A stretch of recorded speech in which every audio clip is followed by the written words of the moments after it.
guys for joining us. Just time for a quick recap of the week, which has been dominated by the run-up to this Tuesday's midterm elections, which promise either joy or disappointment. Think of it like hearing this music coming up the street. Yep, it might be an ice cream truck, but it also might be that weird guy who drives a Toyota Tercel and only plays Calliope covers of Turkey in the Straw. What I'm saying is, it could very much still go either way.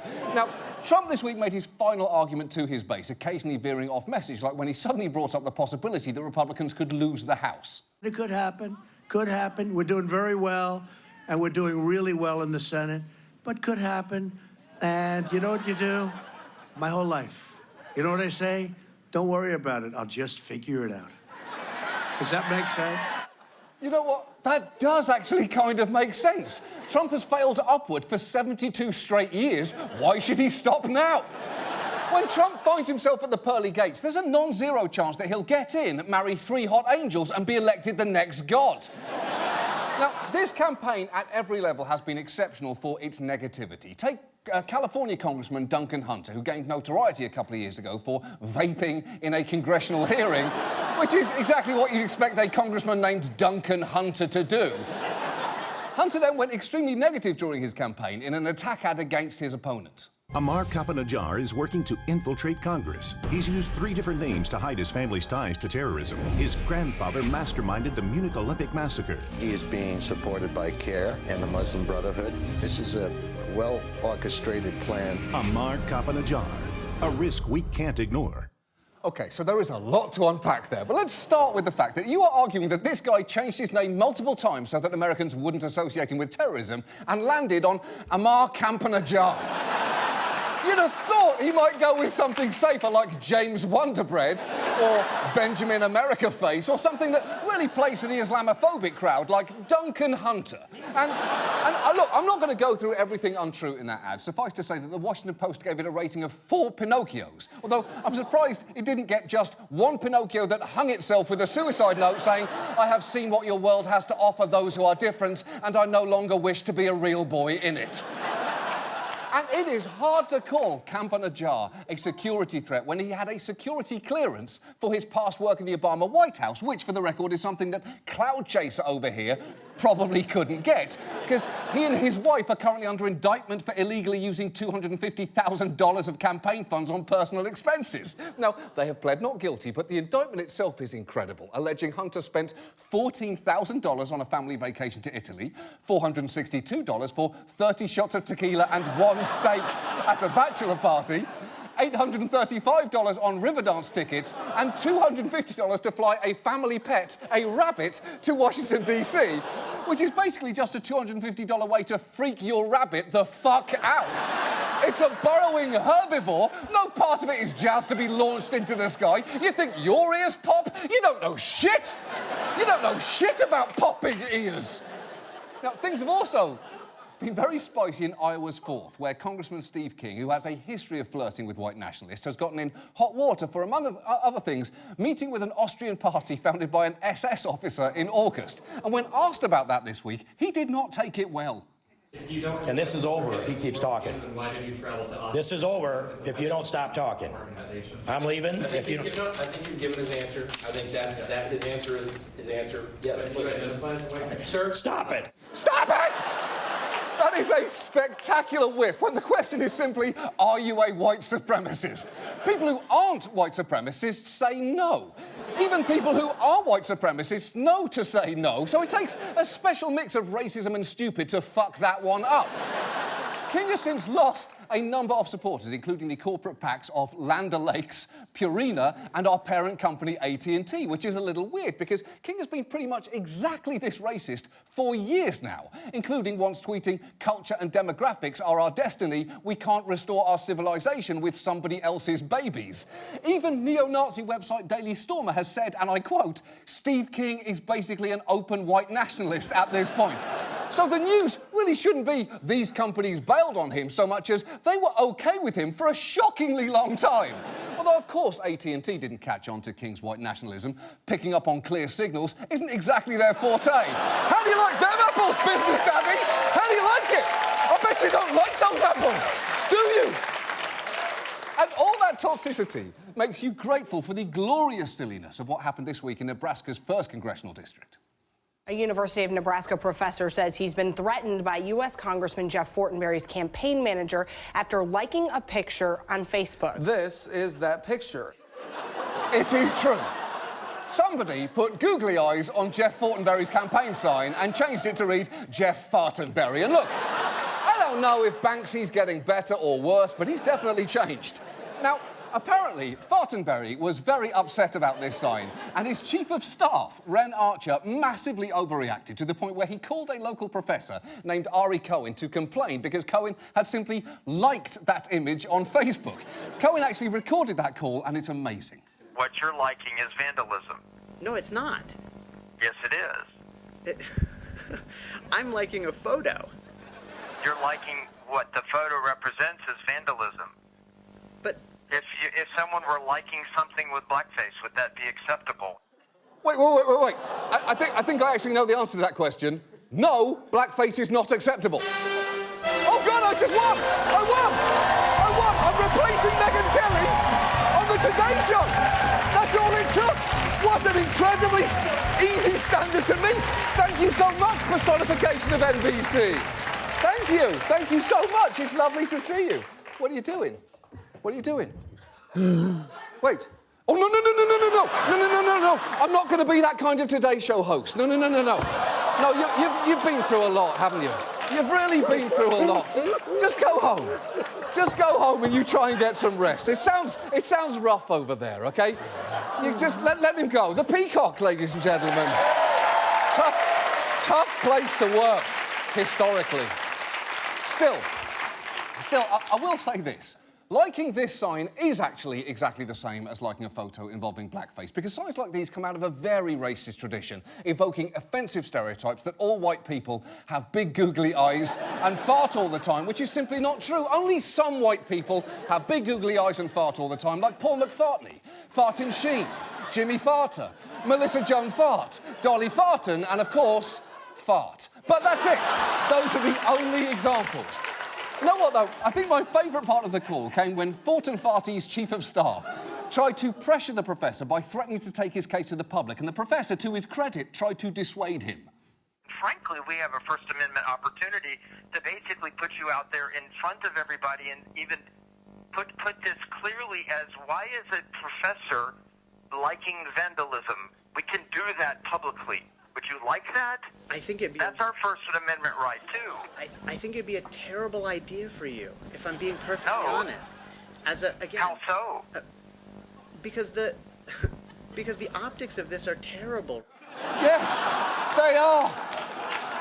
If you are arguing that it's wrong for anyone to like Jeff Fartenberry, I just don't think you're going to find a groundswell of public support for that opinion. Because in an election season featuring a vaping douche and someone so racist that butter had to weigh in, this might actually be the best optics that you can possibly hope for. And now, this. And now, our annual check-in with the consequences of combining local news shows and Halloween. Happy Halloween! Good morning. Dracula runs on Dunkin'. Yes. With extra blood. Yes. I can't break it. Happy Halloween, everybody! Yes, it's Turtle Power all morning long here on BT. Well, everybody wants to have the yard and the garden. That's the envy of the neighborhood. And I brought you a treat, too. Oh, you did? A doggy treat. Oh. We put these together on the cheap. Yes. Because we do have a cheap budget here. Look at us. As Fred and Wilma? No, I'm Daphne. You look so cute in your bunny outfit. You made me wear it. The scary credit card mistake that most consumers make. It's coming up next. Now, according to the National Safety Council, children are more than twice as likely to get hit by a car on Halloween than any other day of the year. Moving on.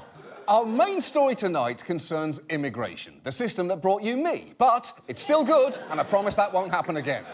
Now, immigration has been dominating the news all week long as a caravan of migrants from Central America continues to head north. And despite it being 1,000 miles and possibly months away, Trump has made it a centerpiece of his closing argument heading into the midterms. At this very moment, large, well-organized caravans of migrants are marching toward our southern border. Some people call it an invasion. It's like an invasion. A lot of young men, strong men, and a lot of men that maybe we don't want in our country. I don't want them in our country. And women don't want them in our country. Women want security. Men don't want them in our country, but the women do not want them. Women want security. Wow. Young, strong men are invading our country and coming from our women. That is such old-timey racism. I'm genuinely amazed that image didn't automatically turn black and white as he talked, like Pleasantville in reverse. Now, this week, Trump has been threatening immigration actions ranging from sending 15,000 troops to the border to ending birthright citizenship. And look, it is hard to know what the president will or even can do going forward. So tonight, instead of focusing on hypotheticals, I thought it might be useful to look backwards at something he absolutely did do concerning immigrants: family separation.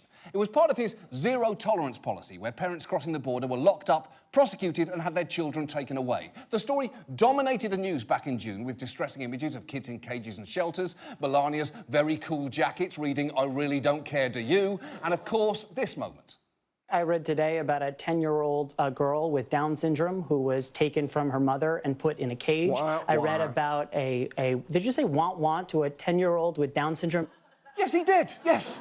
Yeah, Corey Lewandowski said womp womp. And if there is any justice, that will be carved on his gravestone. And when he arrives at the pearly gates, the first thing he'll hear will be, "Oh, hi, Corey. I've been waiting a long time to say this to you." Womp womp. Now, after a national outcry and court challenges, the president signed an order reversing course, and the story kind of faded from the headlines, but it is really worth revisiting because a number of government reports recently came out giving us a much clearer picture of what was actually happening. And while it seemed malicious and chaotic at the time, at every step it was even worse than you might assume. So let's look at two major aspects of family separation: how it was done and why. And let's start with the how, because you may remember heartbreaking stories of parents unsure where their children had been taken. But when Alex Azar, Secretary of Health and Human Services, was asked about this, he reassured everyone that there was nothing to worry about. There is no reason why any parent would not know where their child is located. I could, at keystrokes, I sat on the ORR portal with just basic keystrokes within seconds, could find any child in our care for any parent. You know, it's not every day that you see a man testify with the goal of convincing people he has access to a lot of kids on his computer. Seriously, guys, just a few taps on the old keyboard and it's Kid City on this thing. Pretty much the second I open my computer, boom, I'm up to my neck in children, and yes, I heard how that sounds, and you know what? I like it. But while Azar may have known where the kids in his custody were, that was only one piece of the puzzle. The critical information that allowed kids to be matched with parents was compiled by a different department, Homeland Security. And an Inspector General report found that their data was not just incomplete and inconsistent, but that each step of this process was vulnerable to human error, increasing the risk that a child could be lost in the system, which is terrible. You should be able to lose children in a government system as easily as in a Chuck E. Cheese ball pit. I'm sorry, we're going to have to call off the search, Mrs. Donaldson. Ralphie's lost to the balls now. In fact, while we've been told that the government separated around 2,600 children and that around 220 kids are still being held away from their parents, we actually can't say for sure whether either of those numbers are accurate. Just 2 weeks ago, the government apparently found 14 more children and added them to its tally. And just think about that. 14 children were missing and we didn't even know it. How was that not a bigger story? When those 12 boys were stuck in a cave in Thailand, there were live cameras and Elon Musk was sending submersibles and calling rescuers pedophiles. Now, I'm not saying that's what I wanted to happen here. I didn't want it to happen then, but at least people were fucking paying attention. And all this incompetence should have been obvious, because when non-profits tried to check on the kids, the government often didn't have a good system to locate those that were listed as being present. We were given a list by the government, and we were told that we could choose who we wanted to speak to. Looking through the list of over 500 names, I noticed that there were some very young children there, including a 2-year-old, several 1-year-olds, and one child that was listed as being 0. So I asked to see those children. They left and came back and said that they couldn't find the children. They said to me, well, we called out their name and nobody responded, so we don't know where they are. So I sort of said, well, these are babies. They're babies. They're babies. Obviously, they're not going to respond to their name being called. Okay.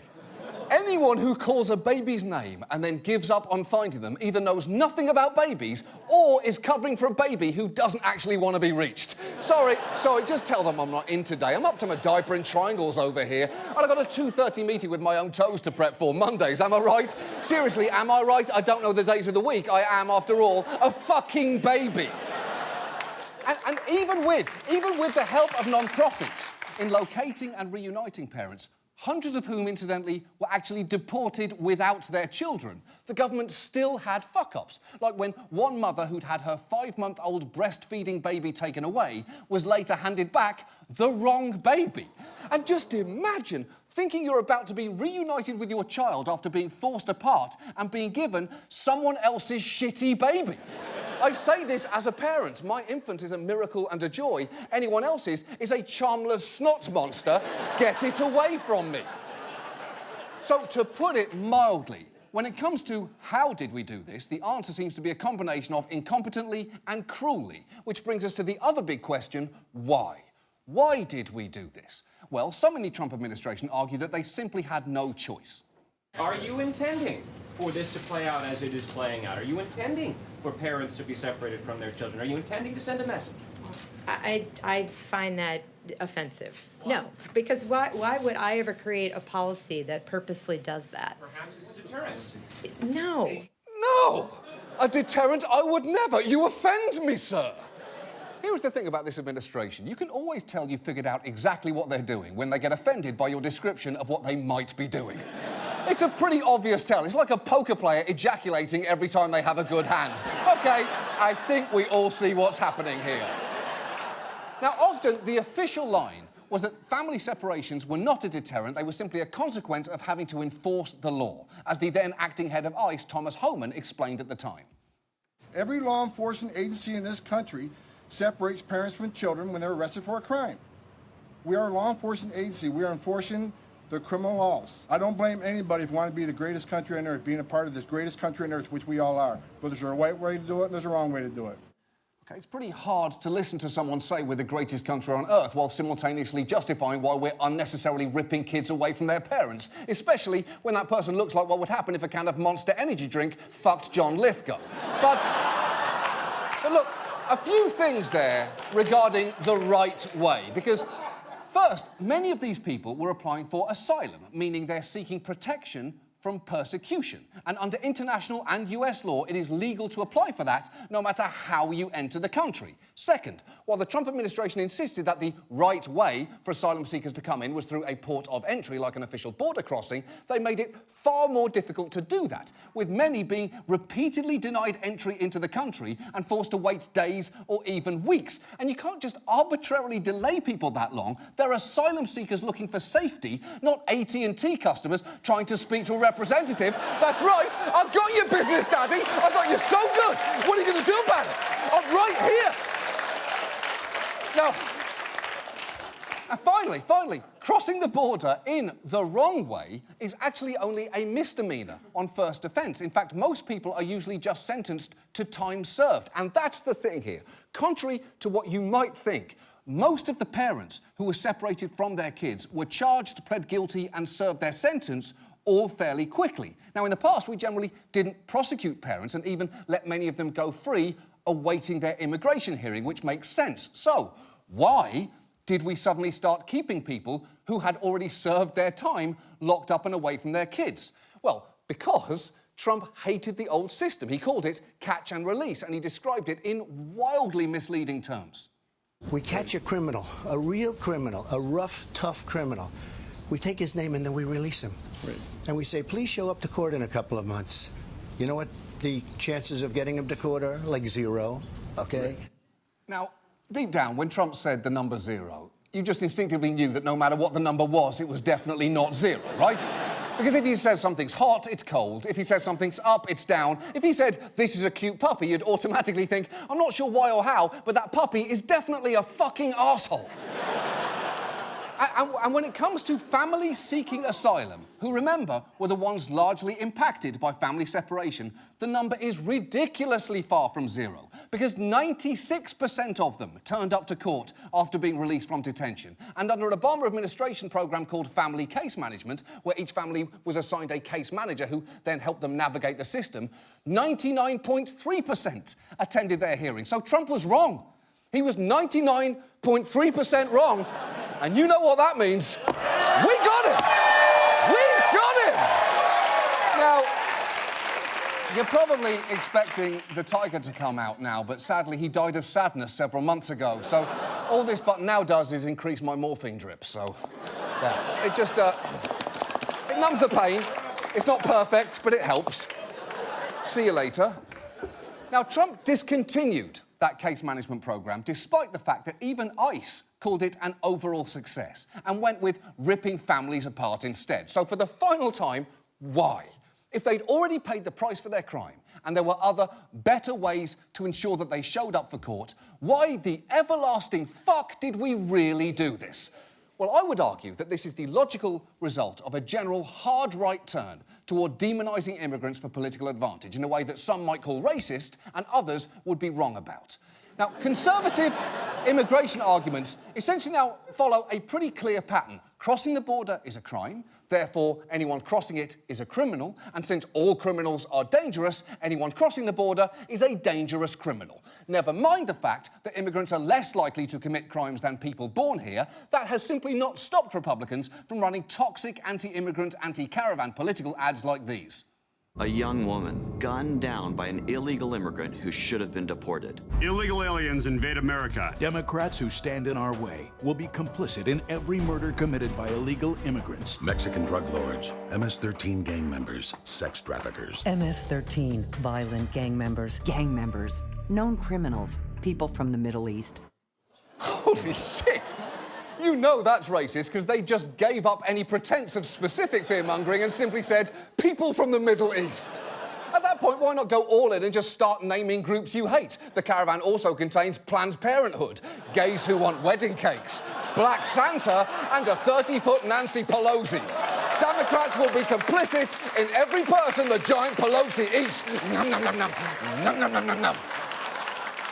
And if you watch enough of those ads, you realise it's not that they don't want immigrants to come here because they're criminals, it's that they're calling them criminals because they don't want them to come here.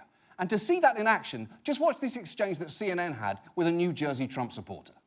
So you're worried about immigration? Only coming in the illegal way, not the legal way. Come in the legal way and you are more than welcome. I mean, it is legal to seek asylum. Well, I hope Trump changes that. You don't want any asylum seekers? No. No, it's simply not often that you see someone's cover story fall apart with so little pushing. Are you 3 kids wearing a trench coat? No. Do you want some ice cream? Yes, there are 3 of us and we all like chocolate.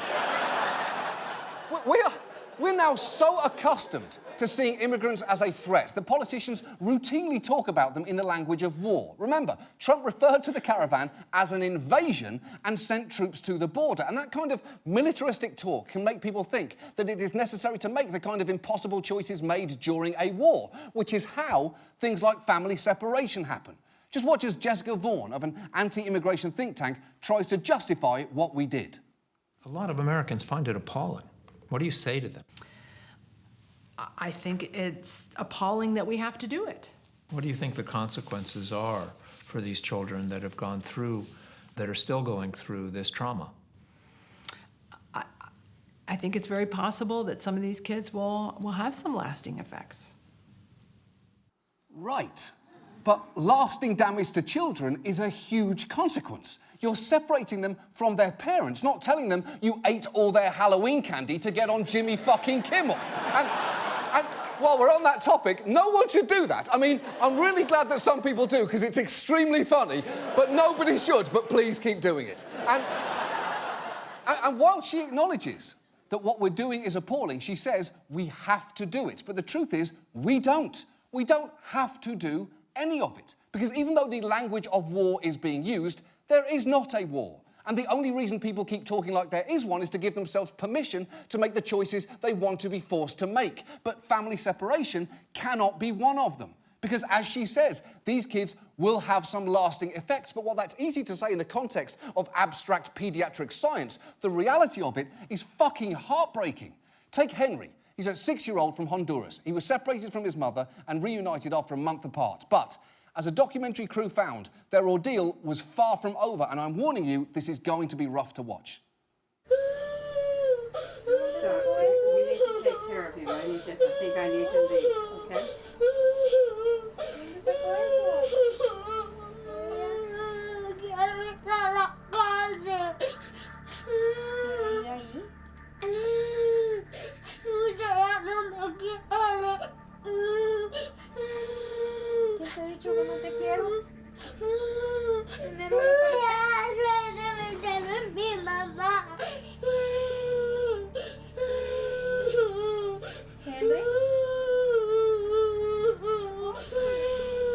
Toda esta separación fue muy larga, mi hijo ya ha cambiado mucho. Con tanto trauma. Ya no quiero ser tu hijo, ya no soy tu hijo, me dijo. Yeah, we did that. And not because we had to, but because we chose to. And horrifically, we may actually be about to do it again. Trump has publicly flirted with bringing back family separation, and Thomas Homan supported that idea during a recent interview with Fox and Friends, or as it's known in the business, a face-to-face meeting with the president. But let me talk about the zero-tolerance policy. That was the right thing to do. Regardless how sad and unfortunate it is, no one wants to see families separated, but when they separated those people that were prosecuted into the country illegally, the numbers went down 22% in just 2 weeks. If they would have stuck with that for 30, 60 days, there wouldn't be a caravan today. Yeah, maybe, Tom. And you know what? If we surrounded the border with randomly firing flamethrowers and snakes that we trained to stand up whenever anyone approached, that could potentially drive the caravan away too. But we don't do things like that because it's not supposed to be who we fucking are. And I say that fully and painfully aware that if Trump hears that idea coming out of a television, he may well go, someone write that down, snakes and flamethrowers, that's a great idea, I had it, that's my idea. So look, if the president really wants to make Tuesday's election about him and about immigration, then fine. Let's make it about that, because family separation is perhaps the most emblematic moment of his presidency so far. It was cruel, sloppy, needless, racist, and ultimately exactly what we should have expected. And I would argue the biggest threat to our status as the greatest nation on earth is not a caravan 1,000 miles south of us. It's whoever thinks that doing this is an acceptable fucking response. And now, this. And now, Halloween Part 2. Just the traffic and weather. Yeezy in the house. Yeah. Making America great again. More good stuff to come. Let's get to your forecast, show you what's happening out there. If you're on the east end of the state, there is a possibility for more showers tonight. These rain showers associated with the cold front don't get in here until late tomorrow night, early Friday. We do have some precipitation down south starting to move in parallel to the mountains. You can see it down in the foothills. You can see some precipitation popping up across eastern Oregon. A little pocket now of rain and snow. I think we're hanging in for the stormy cycle in November. Let's go to traffic with Debbie. Looks likely we're going to start off in those high 40s to mid 50s again. The rain chance keeps elevating throughout the day. Temperatures tonight dipping into the 40s. We have a wreck on the Belk Freeway at Independence Boulevard, and that's a look at traffic. Didn't think that through all the way. That's our show. Thanks so much for watching. See you next week. Good night. Thank you, NBC Peacock. Thank you. Very nice. Very nice. I know. It sounds terrible. I can't imagine how difficult it was for you. Okay? All right, there we go. It's all right. It's mainly over.